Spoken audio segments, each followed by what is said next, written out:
कशावर मी ठेकावी? कोण आलं पण? मृत्यूलोकातील निर्माल्य नगरी, हा?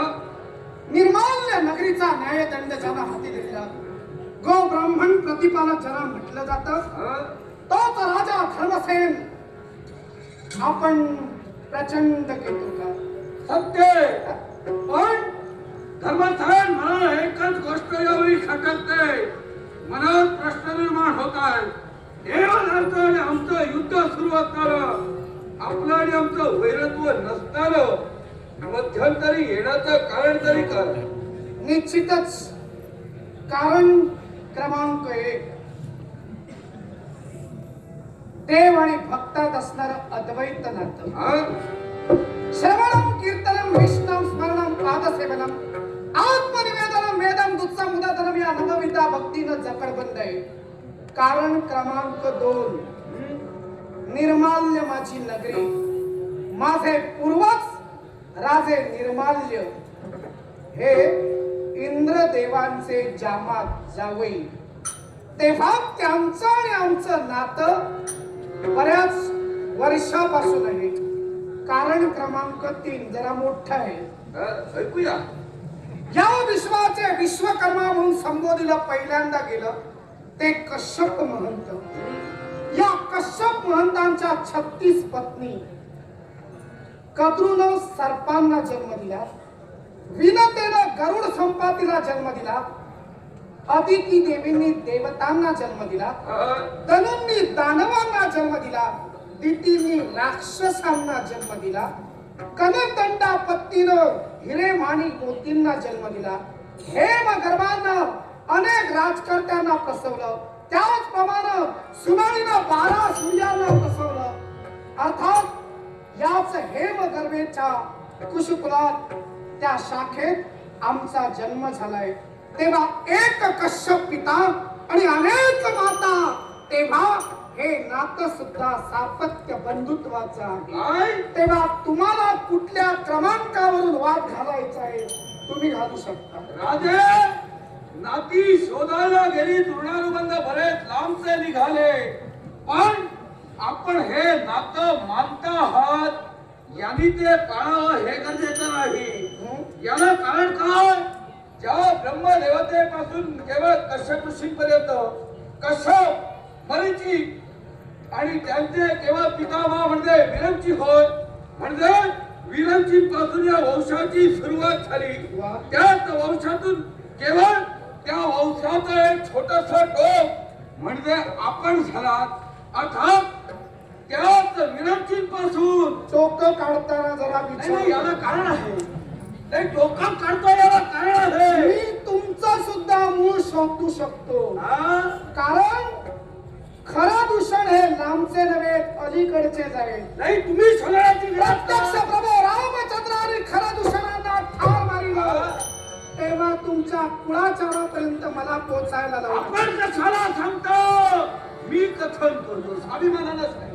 अरे वा, आहा, म्हणजे घराण्याचा अभ्यास दांडगा आहे. ज्या ब्रह्मदेवतेपासून आपली निर्मिती झाली, त्याच ब्रह्मदेवतेपासून हेती प्रहेती निर्माण झाले. त्याच हेतीपासून विश्वाच्या ठिकाणी विद्युत केश निर्माण झाले. विद्युत केशांपासून माली, सुमाली, माल्यवान यांचा जन्म झाला. त्याच सुमालीच्या 3 कन्या राका, पुष्पकटा, कैकसी या 3 कन्या विश्वला महंताला देव केल्या. विश्वांच्या या 3 पत्नी आणि या 3 पत्नीपासून क्रमशः राका पासून खर, पुष्पकटापासून आदूषण, त्या दूषणाचा पुत्र म्हणजे हा केवळ प्रचंड केतू आपल्या प्रचंड केतू घराण्याचा वंश विस्तार सांगितला आणि मला काय गाळांतरे भरा म्हणून ठेवलं. काय हेती प्रहेती नंतर काय सांगितलंस? विद्युत केश, बरोबर. आणि विद्युत केश नंतर सांगितलंस माली, सुमाली, माल्यवान. नाही, कुठं तरी आम्ही चुकलो होतो. सुकेशी कुठं गेले?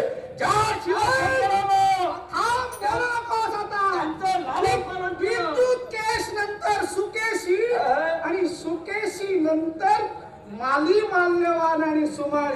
आणि त्या मालीच्या 2 कन्या विश्रवांना दिल्या, राका आणि पुष्पोत्कटा. आणि केवळ सुमालींची कन्यामध्ये कैकसी विश्रवांना दिली, तिथं लंकाधीश रावण जन्माला आले. तेव्हा सुकेशीला तुम्ही विसरलात. कसं काय? याला कारण आहे. कारण ऐका, याला कारण. इतरांना तर्पण मानव करतात, हा. पिंडदान करतात, तेव्हा वंशावर लक्षात ठेवावे लागतं. आणि प्रत्येकाला तर्पण देताना सगळ्यांची नावं आठवणीत ठेवावी लागतात. तुम्ही राक्षस, तुम्ही तर्पण कुठं करत आहे? आम्ही विसरलो. कारण ज्या ब्राह्मणांशी तुमचं वैरत्व, त्यांना तुम्ही बोलून तर्पण कुठं करायला लावणार? तेव्हा जसे पितर गेले तसे तुमची वाटचाल नको. बऱ्या बोलानं आलात तसे चला. आम्ही विसरलो म्हणाला. कुणामुळं? यांच्यामुळे. मनस्ताप झाला. यांच्यामुळे. यांची कर्म आडतात, याला कारण आहे. कारण म्हणजे तुम्ही इथं आलातच कशाला? देवतावर आक्रमण का केलात? अमरावतीच्या हव्यासानं बोला. हे सारं विश्व आम्हाला हवंय. अमरावतीच्या हव्यासानं इंद्रपद इंद्रदेवानी तुम्हाला द्यावं.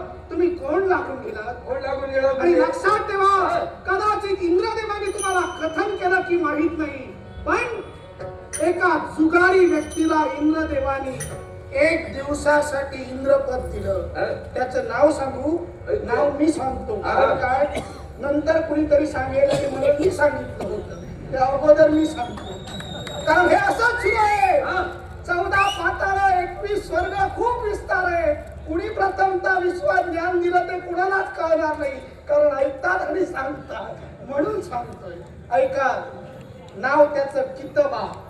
आणि या कितबानं जेव्हा त्याचा मृत्यू उद्भवला, तेव्हा त्याला यमयातना भोगण्यासाठी आणलं गेलं. तेव्हा त्यानं आपली इच्छा प्रदर्शित केली, 1 दिवसाचं इंद्रपद द्या. त्या कितवानं काय केलं? रंभानं बाहेर काढलं आणि वेशांना देवलोकात आणलं. काय? एवढंच कशाला?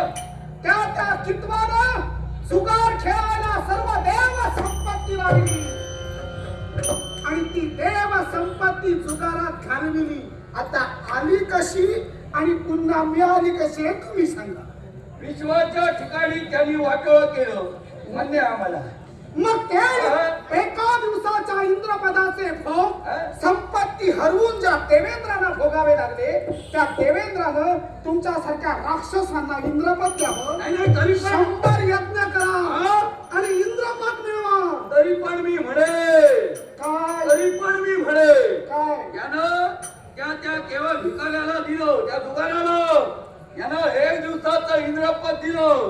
पण हा कुणाचा आपतेष्ट नव्हे. याला कुणी नातलग नाही. या नात्यांपासून अलिप्त राहिलेला प्राणी आहे. कसं? याला कारण आहे. मला सांगा, याचे पुतळे म्हणजे अश्विनी कुमार या विश्वाच्या ठिकाणी सूर्यपुत्र म्हणून गणले गेले. ते अश्विनी कुमार देवतांच्या मनात त्यांची देखील गणना केली जाते. पण यज्ञाच्या ठिकाणी जो हवीर भाग दिला अश्विनी कुमार वैद्य देवतांचा. पण देवतांचे तिला जे घटक आहेत देवतांना विचार. ऐका, केवळ त्या अश्विनी कुमारांना यज्ञाच्या ठिकाणी हवीर भाग मिळू नये, ते प्रबळ होऊ नये म्हणून झुंजणारा हा त्यांचा काका. पण यांचं नाव कोणी मोडून पाडलं हे आपणही जाणता आहात. त्या ऋषीवर आली केवळ त्या अश्विनी कुमारांना त्यांचा अधिकार प्राप्त करून दिला. ते चवन भार्गव यांचा केवळ मदत यांनी जिरवला. त्या मनावर इथपर्यंत गेले होते तो मग मदासुराच्या ठिकाणी त्यांनी रूपांतरित केला आणि यांच्या मागे लावला. गणपती गजानन होते म्हणून हा वाचला, नाही तर याला नात्याची किंमत ह्याला सांगू नका. नात्याची किंमत तुमच्या घराण्यात तरी कोणाला? लंकाधीश रावण हे तुझ्या दूषण खराचे कोण? बंधू. नशीब ते बंधू. कुबेर कोण? बंधू.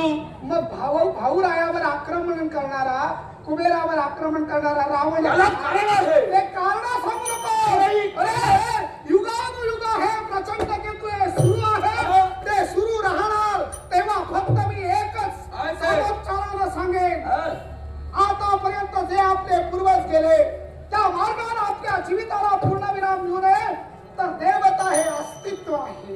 देवता हे विश्वाचं नियमन आहे. देवता हे आहे